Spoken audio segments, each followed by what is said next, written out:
Bismillahirrahmanirrahim. This is Muhammad Khan, your maths teacher. Assalamu alaikum. Welcome to my YouTube channel, MK Mathematical Sciences. My today's topic is chapter number 1, complex numbers, exercise 1.1, question number 2. Its statement is separate into real and imaginary parts, write as a simple complex number. First of all, हमारे पास जो given complex number है इसको हम simple complex number में convert करेंगे और इसके बाद इसमें से रियल और इमेजिनरी पार्ट्स को सेपरेट करेंगे। तो ये हमारे पास सबसे पहले हम गिवन कॉम्प्लेक्स नंबर को एज राइट करेंगे, उसके बाद हम इसको हम रैशनलाइज करेंगे, यानी हम इसके डिनोमिनेटर का लेंगे कॉन्जुगेट और उससे मल्टीप्लाई भी करेंगे और उससे डिवाइड भी करेंगे। ये हमने कौन सा मेथड यूज़ किया है? By rationalisation. इसके सामने आप मेंशन भी कर सकते हैं, by rationalisation is equal to, दो हमारे पास फ्रैक्शंस हैं वो आपस में मल्टीप्लाई हो रही हैं तो नोमिनेटर को नोमिनेटर से मल्टीप्लाई करेंगे और डिनोमिनेटर को डिनोमिनेटर से, आयोटा को हम इस पूरी ब्रैकेट से मल्टीप्लाई करेंगे तो iota once are iota, iota को माइनस आयोटा से मल्टीप्लाई करेंगे आयोटा स्क्वायर ओवर, नीचे हमारे पास ये दो फैक्टर हैं, ये मल्टीप्लाई हो रहे हैं और ये एक फार्मूले की फॉर्म है। इसको हम कैसे कन्वर्ट करेंगे? फर्स्ट नंबर का स्क्वायर माइनस आयोटा स्क्वायर। हमने ये डिनोमिनेटर को इस फॉर्म में कन्वर्ट किया है इस फार्मूले के मुताबिक। आप इसके सामने भी हिंट दे सकते हैं और इधर भी हिंट दे सकते हैं, because a plus B into A minus B is equal to A square minus B square. ये डिनोमिनेटर को हमने इसमें कन्वर्ट किया बाय दिस फार्मूला। फार्मूले की लेफ़्ट साइड ये इस डिनोमिनेटर को रिप्रेजेंट कर रही है और इसकी जो राइट साइड है इसको रिप्रेजेंट कर रही है। तो इस फार्मूले के अकॉर्डिंग हमने इसको सिंपलीफाई किया है। अब हम मज़ीद इसको सिंपलीफाई करेंगे।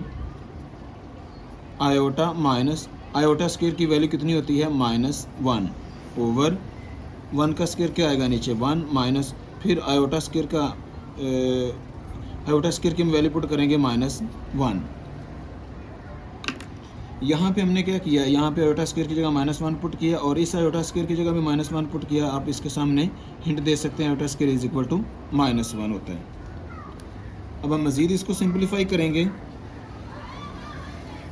Is equal to iota minus minus से मल्टीप्लाई का आंसर +1, नीचे हमारे पास 1 माइनस माइनस से मल्टीप्लाई का आंसर +1।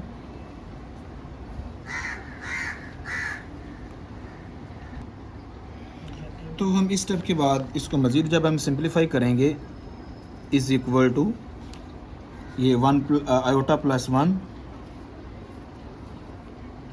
ओवर 1 + 1 कितना आएगा? 2। अब हमारे पास ये डिनोमिनेटर में आयोटा का साइन एलिमिनेट हो चुका है। अब हम इसको कन्वर्ट करेंगे आयोटा ओवर 2 + 1 ओवर 2। इस कॉन्सेप्ट के मुताबिक जैसे हमारे पास कोई दो नंबर हैं a और b, उनके दरम्यान में प्लस भी हो सकता है माइनस भी हो सकता है, ओवर इसके डिनोमिनेटर में भी कुछ भी नंबर हो सकता है, over c is equal to a over c plus minus b over c। यानी हमारे पास एक डिनोमिनेटर है, इस डिनोमिनेटर को हमने सेपरेटली फर्स्ट नंबर के नीचे लिखा है, फिर सेकंड नंबर के नीचे लिखा है हमने। अब यहाँ पे हमारा आंसर क्या आएगा? हमने यहाँ पे इस गिवन कॉम्प्लेक्स नंबर से रियल और इमेजिनरी पार्ट सेपरेट करने। तो सबसे पहले हम इसको थोड़ा सा कन्वर्ट करेंगे स्टैंडर्ड कॉम्प्लेक्स नंबर की फॉर्म में। तो रियल पार्ट हमारे पास ये 1/2 और इमेजिनरी पार्ट यहाँ पे लिखेंगे, बिकॉज हमारे पास कॉम्प्लेक्स नंबर कैसे होता है? a प्लस बी आयोटा इस फॉर्म में होता है। This implies real part is equal to 1/2 and imaginary part is equal to 1/2।